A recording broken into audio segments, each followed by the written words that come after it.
ओठ काळे पडण्याची चिंता अनेकांना असते. चला त्याची कारणं आणि काही सोपे घरगुती उपाय पाहूया.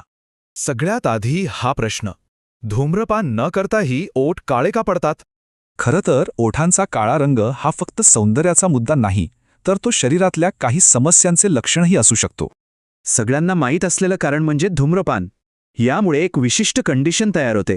याला म्हणतात स्मोकर्स मेलेनोसिस. निकोटीनमुळे त्वचेला रंग देणारं मेलेनिन वाढतं आणि ओठ काळे पडतात. पण धूम्रपान हे एकच कारण नाहीये. चला बघूया अजून कोणत्या गोष्टी कारणीभूत ठरू शकतात. यामध्ये जास्त चहा कॉफी पिणं, मेकअपमधली केमिकल्स, कमी पाणी पिणं किंवा विटॅमिनची कमतरता यांचा समावेश आहे. आणि यामुळेच ओठांच्या काळजीबद्दल बरेच गैरसमज पसरले आहेत. पाहूया यात तथ्य काय आहे. एक मोठा गैरसमज म्हणजे फक्त स्मोकिंगमुळेच ओठ काळे होतात. पण असं नाहीये. ऊन आणि आनुवंशिकताही एक कारण असू शकतं. आणि हो, लिंबामुळे रंग उजळतो, पण ओठ कोरडे पडतात. त्यामुळे मॉइश्चरायझर लावणं खूप महत्त्वाचं आहे.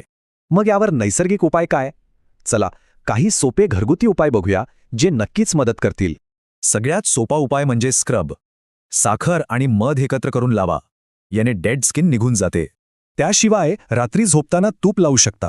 नैसर्गिक रंगासाठी बीटाचा रस लावा. आणि हो, भरपूर पाणी प्या. पण एक गोष्ट लक्षात ठेवा, ही फक्त माहिती आहे, वैद्यकीय सल्ला नाही. कोणताही उपाय करण्याआधी डॉक्टरांना नक्की विचारा. या सगळ्यावरून एक विचार नक्की येतो.